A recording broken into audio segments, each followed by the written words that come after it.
Tender puentes intergeneracionales. ¿Para qué? Para encontrarnos con puntos en común que tal vez no esperábamos. Llegar a nuevas ideas y construir desde distintas miradas. Repensar los prejuicios que tenemos hacia las personas mayores y hacia los adolescentes. Repensar el mundo, en un intercambio entre personas que vivieron el mundo del pasado y viven el mundo de hoy, y personas que viven el mundo de hoy y vivirán el mundo del mañana. En este capítulo nos preguntamos, ¿qué significa vivir en una sociedad que excluye a las personas mayores, en la cultura antiedad? ¿Cómo se involucra la educación en esto? ¿Cómo transformamos la sociedad? El planteo es correcto y la transformamos así, en un encuentro intergeneracional. Soy Beatriz Flasterstein, soy de profesión historiadora de arte, fui profesora durante muchos años y tengo 79 años. Estoy aquí junto a Sebi gracias a un proyecto que presentó a Mijail y que se llama Contá conmigo. Contá conmigo es la idea de gente adulta llamando a gente adulta para apoyarlos en momentos que sientan que necesitan algún respaldo. Desde esa preparación que nos dio como voluntarios a Mijail, hicimos en un pequeño grupo un proyecto dedicado o dirigido a la educación, a través del cual logramos el vínculo con la ORT. Lo logró a Mijail. A Mijail nos contactó con la gente de la ORT y aquí estamos en un trabajo intergeneracional. Yo soy Sebastián Levín y voy a ORT, a la especialización en producción artística, ORT Almagro, y producción artística, ORT se contactó con Amijay para este proyecto. Las conocimos a ustedes, que estaban haciendo este voluntariado, y nos metimos en un proyecto que ustedes propusieron como trabajo final del voluntariado, que era armar un podcast, con este objetivo de generar este intercambio intergeneracional para tratar temáticas y debatirlas, conversarlas, charlarlas. Y así llegamos acá. Día, ¿qué día es hoy? Hoy es miércoles 28 de septiembre del año 22. Así que empezamos con una frase que dice así. Ocurre que en la cultura de Occidente es cosa relativamente nueva el descubrimiento de la ancianidad como una etapa de la existencia y no de su derrumbe o disolución. Y esto lo dijo Santiago Kovadlov. Yo creo que es interesante la frase porque plantea que hay algo nuevo que pasa y que es algo que antes era menos común y empieza a pasar ahora. Y ante eso, que es esto de que hay una nueva etapa de la existencia que no es solamente la enfermedad y el derrumbe, hay que hacer algo, hay que darles ese lugar. Y el problema creo que surge cuando no se le da ese lugar a la etapa de la ancianidad, las personas mayores. Sí, es un tema que, como lo plantea bien Kovadlov, surge como problemática, por lo menos en Occidente, no sé qué ocurre en Oriente, a partir de la mitad del siglo XX. Es decir, hay dos temas. Uno es la longevidad prolongada, producto de las nuevas investigaciones medicinales, biológicas, científicas, tecnológicas, que hicieron que se prolongue la vida del hombre mucho más allá de lo que venía siendo históricamente. Esto hace que nos encontremos frente a situaciones absolutamente nuevas. ¿Qué se hace con gente que, por reglas sociales, tiene como el final de su vida con la jubilación y supuestamente pasa a la inactividad? Eso se está trastocando completamente, o ya comenzó a trastocarse, como bien digo, y nos encontramos que la longevidad prolongada tiene consecuencias muy específicas. Una de ellas es la soledad no deseada.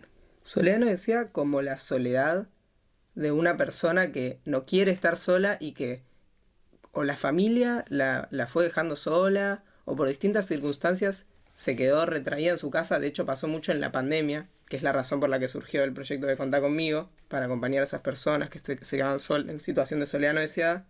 Y entonces ahí hay como un vacío que parece medio terrible, ¿no? Porque queda la persona sola en una situación en la que siente que no tiene compañía y, incluso en la cuarentena era muy terrible porque, por ejemplo, mi abuela estaba sola y no la podíamos ir a visitar y era por Zoom la cosa. Y capaz muchas personas mayores incluso no les costaba más manejar el Zoom. Y ahí como hay un problema enorme que en la cuarentena se exacerbó, pero yo creo que es un problema general de que la cultura, esto que se llama cultura antiedad, está pensada para la juventud. Entonces a partir de eso queda como la persona mayor excluida, aislada.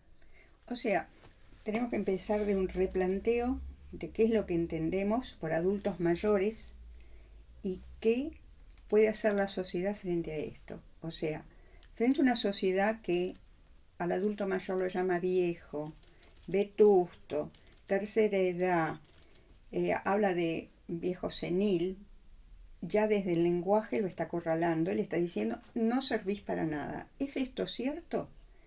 Si yo pienso en los adolescentes, en la adolescencia actual, que se prolongó, que se hizo más larga, si pienso en los adultos, en la madurez, que también se prolongó. Bueno, la vida se prolongó. Hay otro estadio que es el de los adultos mayores. Bien, la sociedad, las personas individualmente, los estados tienen que pensar qué soluciones toman frente a estas nuevas situaciones. Porque hay todo un capital social, un capital cultural muy valioso a transmitir. Y si no se lo considera, queda bloqueado.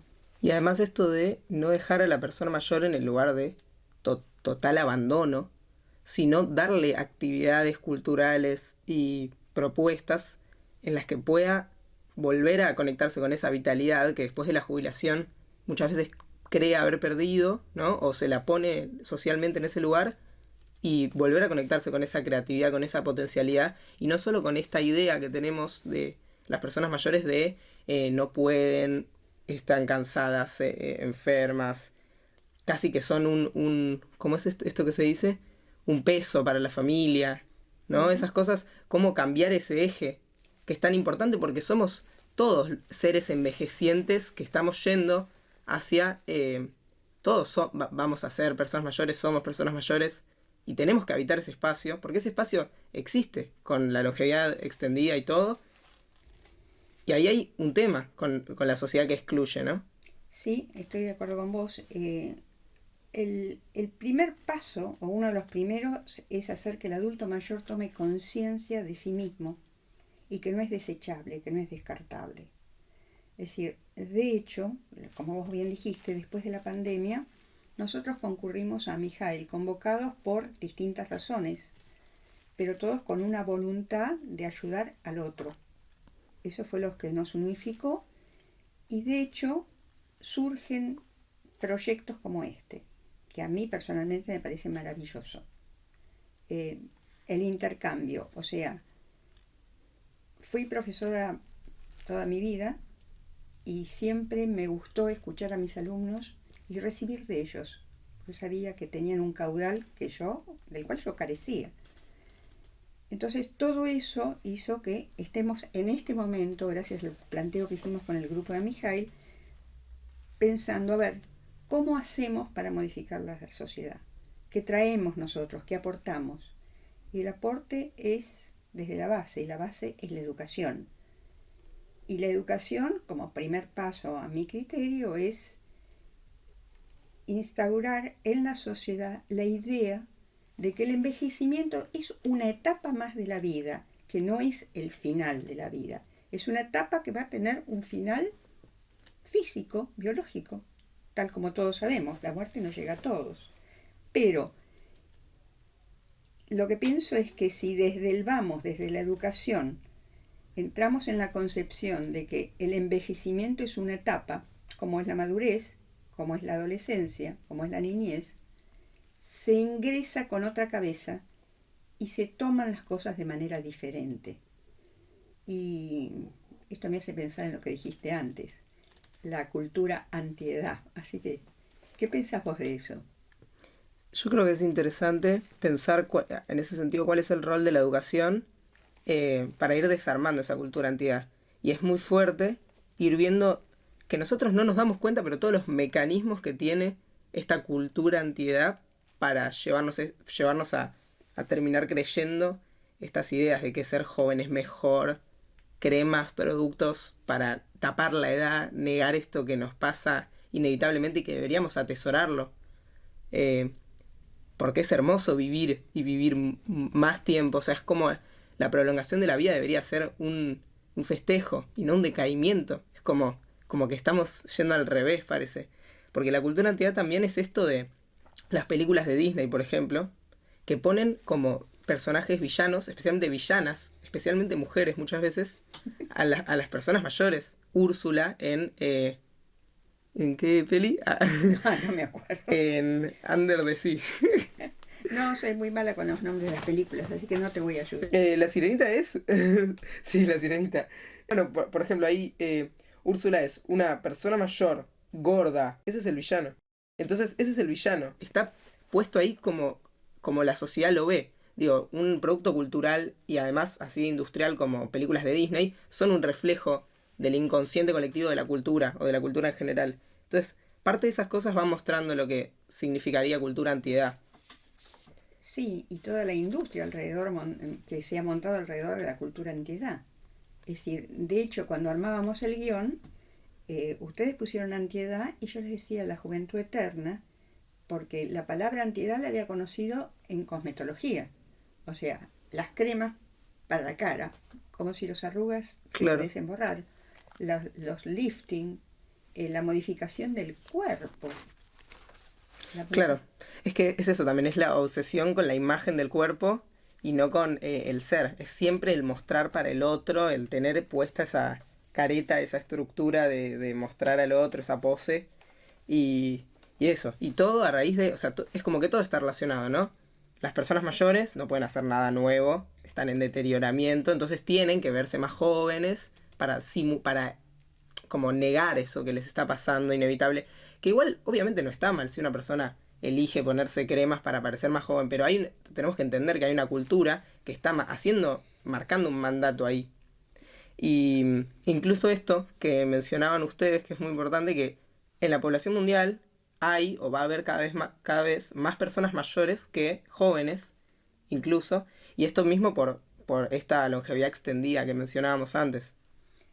Sí, de hecho en Europa por lo menos seguro, no sé en Estados Unidos, pero calculo que también hay una preocupación de los gobiernos, incluso aquí, por lo menos en Ciudad de Buenos Aires y en Ciudad de Córdoba, hay una preocupación por la gente adulta mayor.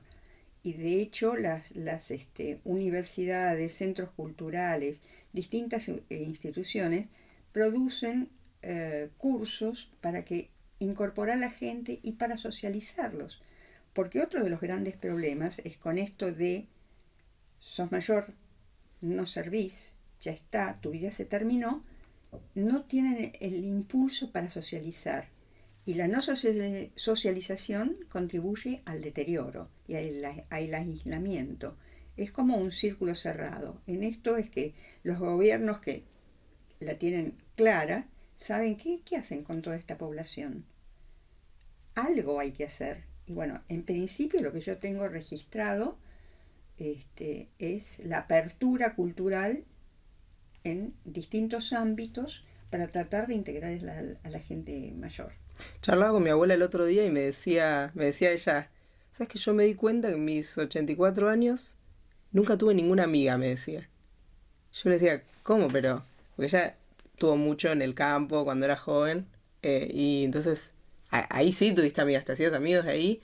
Y ella me decía, no, no sé qué, y nunca me festejaron los cumples, no sé qué. Entonces hay algo como, siento que como que generaba cierta nostalgia, que a veces incluso los recuerdos se nos distorsionan con las cosas que nosotros nos fuimos armando de nosotros mismos más allá de lo que pasó en la realidad. Entonces tiene todo eso. Y sin embargo, igual, no sé si por eso, porque ella piensa eso o lo que sea, ella está todo el tiempo buscando se junta todo el tiempo con amigas, con amigos, sale al cine, digamos. O sea, está como buscando esa socialización. Y ahí creo que es clave entender que todos en la vida tenemos que tener una participación activa en nuestra propia vida. Algo como de poner el cuerpo ahí. Y sí, totalmente. O sea, imagínate, si nosotras no poníamos el cuerpo, 5 personas que veníamos de ámbitos completamente diferentes, que nos conocimos allí, que tuvimos que limar todas las diferencias para transformarnos en un grupo homogéneo y poder producir ideas que ahora estamos poniendo en práctica. Es todo un trabajo y es una voluntad interna de querer hacerlo. Es el impulso interior. Es decir, si vos no tenés un proyecto, no tenés ilusión, no tenés Motivación. nada. Claro, no hay motivación. Mm. Cuando tenés la motivación, todo va para adelante. Sí. Estaba pensando también, hay algo de la cultura antigua, que esto de que siempre nombra a las personas mayores como abuelos, como abuelas. Y es importante pensar, por ejemplo, vos pensás en un famoso, no sé, Charly García, y es Charly García, no es un abuelo. Es como que se pone en otro lugar porque es conocido, entonces bueno, es Charly, no es un abuelo. Y sin embargo, en las noticias muchas veces es 2 abuelitos se cayeron en la calle. Es como ya hay una deshumanización ahí, como si no fueran personas. El septuagenario. El septuagenario. ¿Eso cuánto hace que lo escuchábamos? El septuagenario hoy es joven.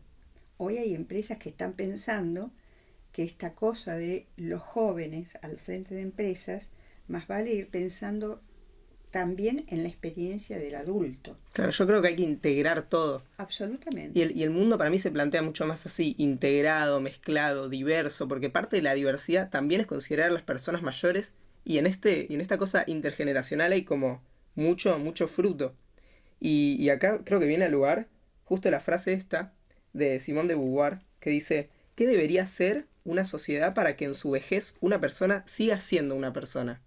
Y creo que tiene que ver con esto, con la motivación, con los proyectos, con la socialización y con todas estas cosas, y que cuando, ante toda esa falta, cuando aparece la soledad no deseada y una persona está en una situación de ese estilo, creo que es muy fuerte esa falta, y ahí siento que hay un punto en común con las adolescencias que muchas veces se encuentran en situación de soledad no deseada, excluidos o apartados de su grupo de amigos, porque para mí, entre la adolescencia y las personas mayores, como que podríamos encontrar un denominador común, que es que la sociedad los deja como en un lugar de incertidumbre. El adolescente como lo que está entre la niñez y la adultez, y la persona mayor como lo que quedó después, casi desechable. Entonces ahí encontrarnos creo que es clave para empezar a cuestionar, pensar estas cosas. Estoy de acuerdo con vos, ¿sí? Es decir, es pensar las adolescencias y pensar las vejeces. O sea, la soledad no deseada como nombre es común a ambas, como características son particulares en cada uno, pero es decir, yo me pregunto desde el punto de vista de la educación, ¿qué hace la educación con la soledad no deseada de los adolescentes? ¿O qué debería hacer? ¿Cuál sería el camino? Porque en la educación actual, en muchos casos, son los adolescentes que tienen, o los estudiantes, o los jóvenes, mejor dicho, los que tienen en muchas áreas más conocimiento que los propios profesores. ¿Cuál es el rol del profesor? ¿Cuál es el rol de la familia? ¿Cuál es el rol del Estado? Todo eso comienza a involucrarse, es decir, a amalgamarse de alguna manera, y hay que tenerlo claro, porque si no tenemos presente esos roles para la juventud, mal van a llegar al envejecimiento. Claro, es como que cambia el rol de la educación. Que antes estaba centralizado el conocimiento y el poder en la figura del docente, como casi autoritario, y ahora hay como un movimiento casi contrario, medio de democratización de los conocimientos por las nuevas tecnologías, que hace que haya que repensar ese rol de la educación y que medio que hay una relación de poder que antes estaba centrada en el docente y de forma vertical, y ahora está como de forma más horizontal. Entonces está bueno ahí repensar el para qué de la educación. Te pregunto, y para vos, ¿cuál sería el rol del docente? Para mí el docente debería ser como una mano que le da al estudiante para ayudarlo en lo que a lo que a él le vaya motivando, y algo de siempre estar cuestionando y volviendo a abrir el debate para el intercambio y darle lugar a los estudiantes y a ese intercambio, además de abrir puertas, para mí eso es clave, abrir puertas a este mundillo y que vos podés ir a investigarlo, ir a conocerlo. O sea, creo que ese es el rol, algo de como permitir lugares. O sea, una especie de coordinador, al cual, coordinador en el buen sentido, coordinador en el sentido de, como vos decís, mira, ahí hay un camino, allí hay otro y elegí. Pero también hay algo más que tiene que tener el profesor, o el coordinador, o como lleguemos a llamarlo. Es la transmisión de conductas y la transmisión de valores. Y eso es el capital social que se transmite. Porque vos decías, antes la educación era vertical, ¿sí? Absolutamente vertical. Era el maestro con su librito, un solo manual. Y ese manual era palabra santa. Pero empecé a pensar, y bueno, pero en otros momentos, cosa que no ocurre ahora justamente por las diferencias sociales y culturales a lo largo y a lo ancho del país, la escuela era la transmisora de valores que construía de alguna manera algo que podríamos llamar la argentinidad. ¿Y hoy qué transmiten? Porque las nuevas tecnologías ponen a disposición mundos distintos. Pero si yo pienso eso otra vez en todo el país, ¿cuántos tienen acceso a ese mundo? Porque no todos lo tienen, ¿sí? Entonces entran a trallar otras cosas que se llaman política de país y política educativa, que es mucho más amplio. O sea, el acceso es en capital una cosa, en el Gran Buenos Aires es otra, y si vamos irradiando es otra. Cambia también según todo el contexto, la cultura, el lugar, según hay que contemplar un todo para pensar en cada educación particular también, pensando en la población que tenemos en cada escuela. Estoy de acuerdo, y en cada lugar, y brindar en cada sitio las herramientas que son necesarias para vivir allí. Sí, lo que vos decías, exigir al Estado cuando sea necesario las políticas que sean necesarias. Quiero decir, es loco, pero quiero decir, es imprescindible casi hoy en día una computadora en una escuela. Y eso tiene que haber. Y es loco que estemos diciendo esto porque es como casi que esto de que el ser humano depende de la máquina que crea, ¿no? Pero hay algo de que todo pasa por la virtualidad también en el mundo de hoy. Están todo el tiempo interrelacionadas esas dos cosas. Es como que hay muchos paradigmas nuevos y la educación, viste, bueno, todos los sistemas quedan un poco revueltos y ver qué hacer ante eso. Digo, lo que estamos hablando hoy es lo mismo. Uh-huh. ¿Qué pasa ante esto, las vejeces y las adolescencias que quedan así como medio en ese lugar ambiguo y qué hacer ante eso, ¿no? Sí, porque estábamos hablando de lo más genérico, pero si volvemos, como vos bien decís, a la soledad en los adolescentes, es distinta a la soledad de los adultos mayores. El adolescente piensa que le están pasando cosas a él solo, que nadie lo entiende, que queda aislado, que no se puede comunicar. Y es un gran dolor. O sea, yo me acuerdo cuando yo era adolescente, era muy retraída, muy callada, y para mí lo que me estaba pasando a mí era incomprensible hasta que encontré un libro.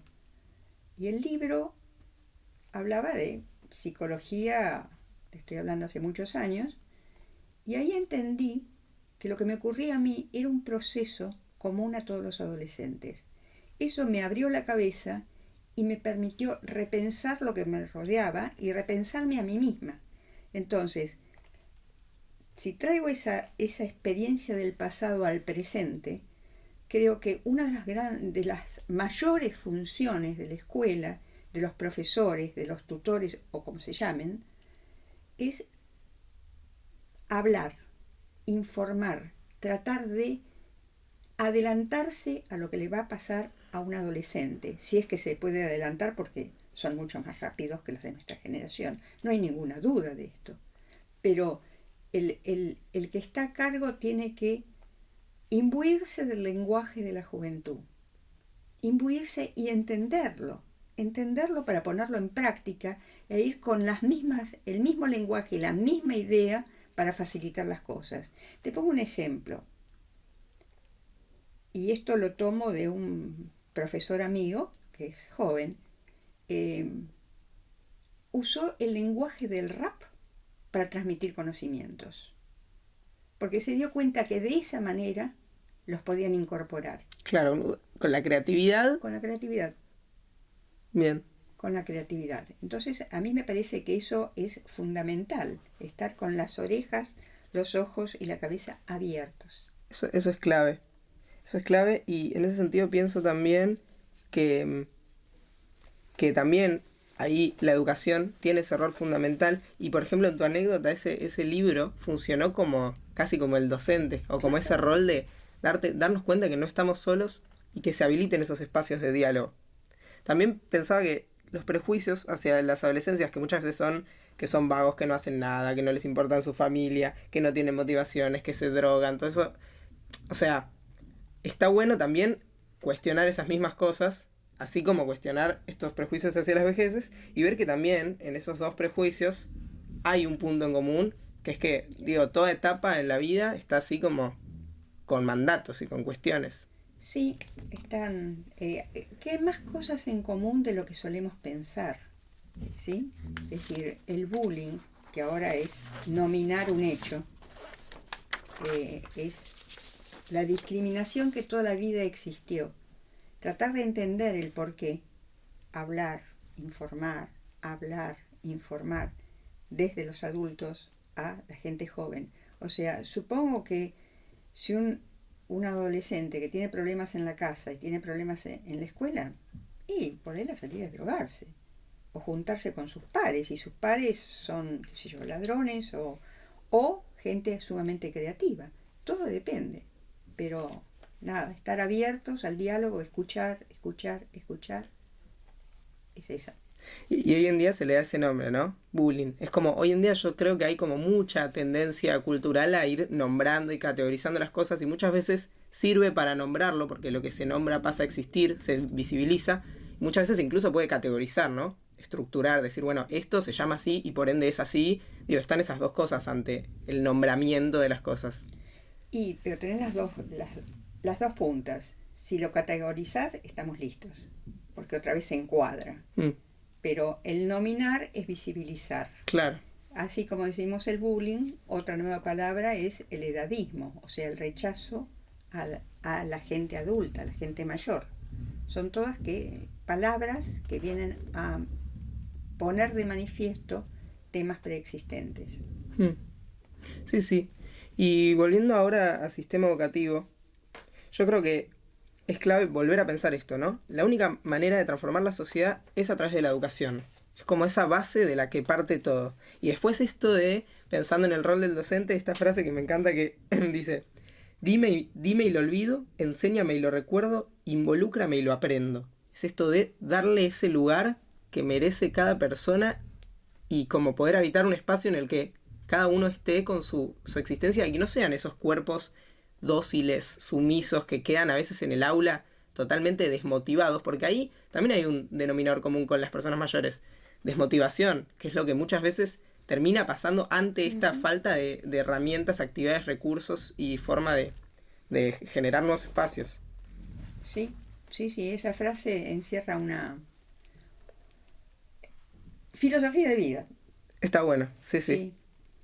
Bueno, y para cerrar, como si pudiéramos tomar conclusiones, yo creo que podemos decir que está bueno reflexionar por lo menos sobre el lugar en el que están puestos las vejeces, que muchas veces esto mismo de que se ve la persona mayor como algo feo, por esto de la cultura antiedad. Entonces es todo el tiempo ir cuestionando estas cosas, ¿no? Y también las adolescencias, y esto, repensar esos prejuicios para que no nos controlen y que podamos como reemplazarlos. Y sí, cuestionar las normas sociales, en realidad es volverlas a repensar. Yo creo que cuestionar es la palabra clave. Cuestionar todo el tiempo, volver a pensar las cosas que ya creíamos armadas y siempre esto de mirarse a los ojos, volver al contacto humano que es clave. Incluso que las tecnologías muchas veces nos atan a quedarnos como casi adictos a eso y como perdernos en ese mundo y entender que hay algo del mundo real y de la historia real y del otro como ser humano al que puedo mirar como un par, aunque sea de otra edad, igual, en el mismo sentido, que es clave entenderlo para mí. Sí, coincido con vos, coincido completamente. Pero bueno, todo lo que estuvimos nosotros de alguna manera haciendo es visibilizando temas que están allí en el aire, pero que hay que concretar en nuevas situaciones. Sí, y está bueno ir pensando esto para buscar esa sociedad que queremos construir en la que nosotros, las distintas etapas de la vida sean todos parte de un todo y que estén integradas y que eso, y que la educación también se ocupe de eso, que esté también ahí presente. Coincido. Creo que estamos. Bueno, como frase final, podemos decir que Lo que propusimos en teoría lo estamos concretando en la práctica. sí, y que la educación está buenísima, tiene que ser replanteada, que hay que darle lugar a las personas mayores, A los adolescentes. a los adolescentes. Y considerar que, es decir, los que hoy somos adultos mayores, tuvimos una vida muy distinta a las generaciones previas. Somos una generación que estudió, que viajó, que socializó, que conoció distintas culturas y distintos mundos, y que desde ahí podemos motorizar un cambio, y que este cambio se traslade a toda la sociedad, que no quede restringido a los grupos socioeconómicos que tengan acceso a eso. Y volver a pensar siempre en el debate, en el cuestionar y en el intercambio, como cosas claves. Bueno, vamos cerrando, nos despedimos. Gracias, Evi. Gracias, Beatriz. Yo soy Sebastián Levín. Yo soy Beatriz Flasterstein. Y nos vemos en el próximo capítulo.